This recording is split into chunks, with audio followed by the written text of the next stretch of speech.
once in 1873. This prorogation occurred in a context of parliamentary controversy. Pierre Trudeau prorogued Parliament 8 times.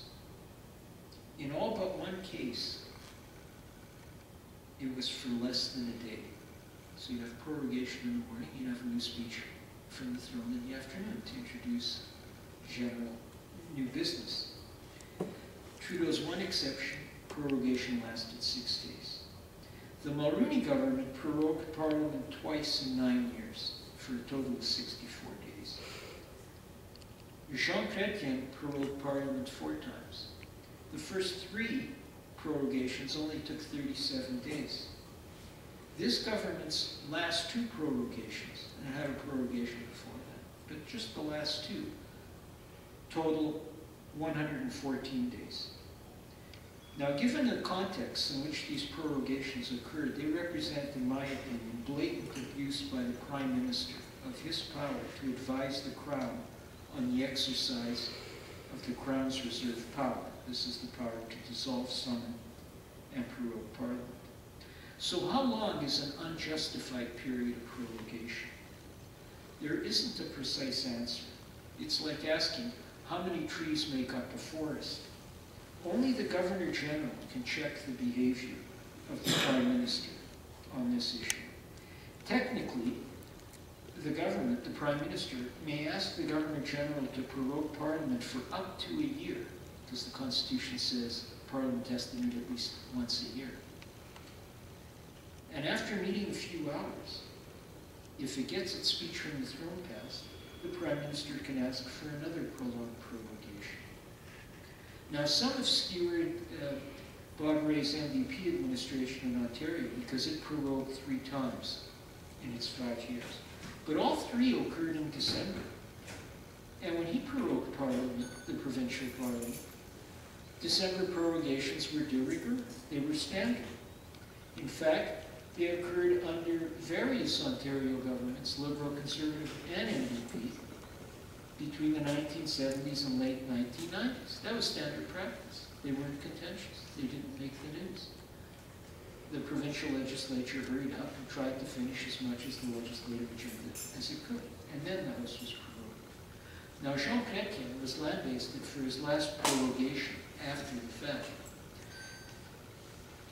Now, to be sure, Chrétien, that prorogation postponed the Auditor General's report. She can only table her report when Parliament is meeting. She's an officer of Parliament. And her report, as we know, is on the sponsorship scandal.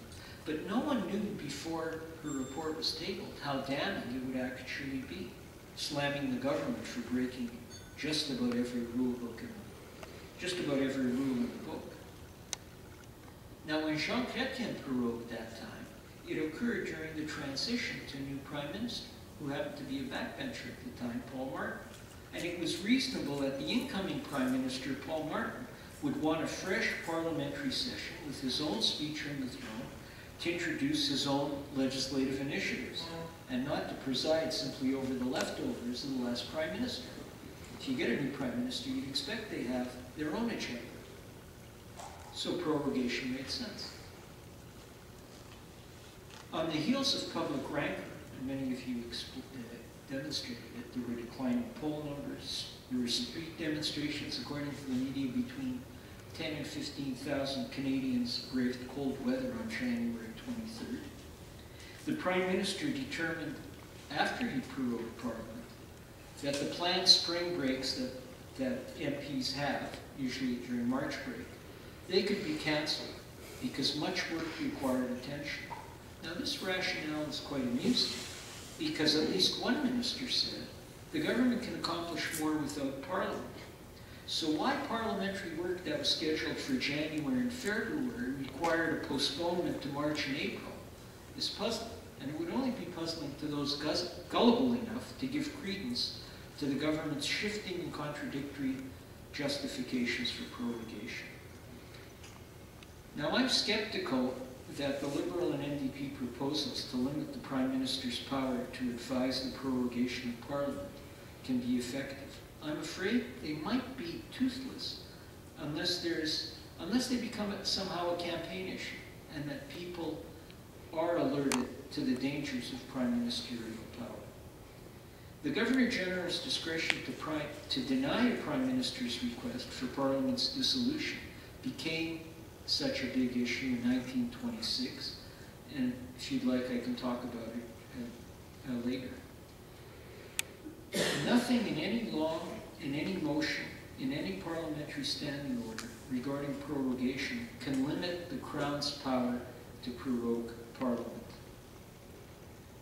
unless it takes on the status of what is known as a convention. A convention is an unwritten rule, and one of the unwritten rules we have, for example, is if a party wins a majority of the seats in the House of Commons, it should be entitled to form the government.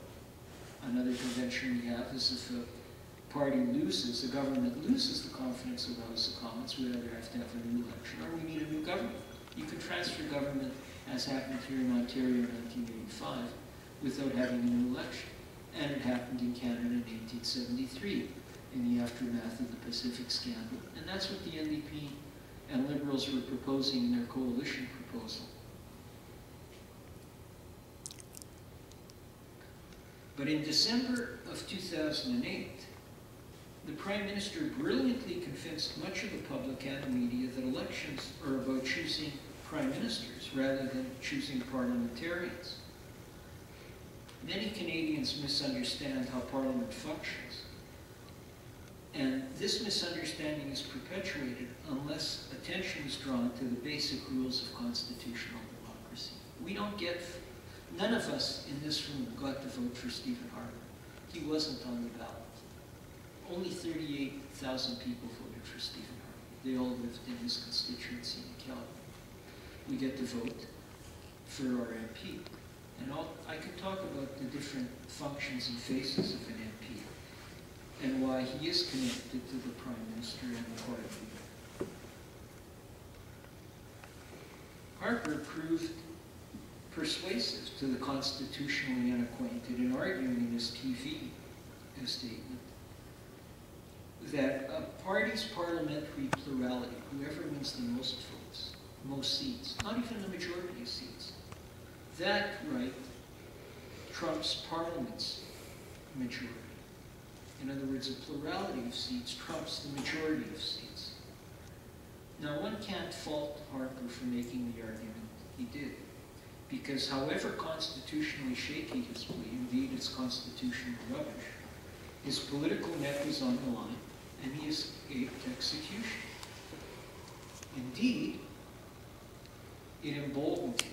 And that's why he prorogued the second time around and thought there wouldn't be a backlash. One of the things that struck me about the demonstrations this time, as opposed to the last time, is after the prorogation of 2008, we had rallies in the streets of people rallying in favor of the coalition. And we had other rallies, larger rallies, against the coalition. This time, I didn't see anybody rallying for prorogation. I only saw people rallying against prorogation. And that tells me that there's a perception of unfairness. And that's because people didn't understand the rules last time, but they recognized, well, a lot of people I think thought, maybe we do need another election. Or the NDP and the Liberals don't have as many seats as the Conservatives. The Liberals asserted during that election that they would try to form a coalition government. Isn't this a fundamental thing? Although parties say all kinds of things during elections. Indeed, the Conservative Party said that it would pass a law that we would have fixed election dates. And every party in Parliament voted for it. And yet, Harper used his power to advise the Governor-General to get her to call an election. And she had signed that law. But there was also this very strong convention that she has to take his advice. She doesn't have to, but no prorogation request had ever been denied. And the reason it hadn't been denied, so that there's a precedent there, is because none had been so contentious.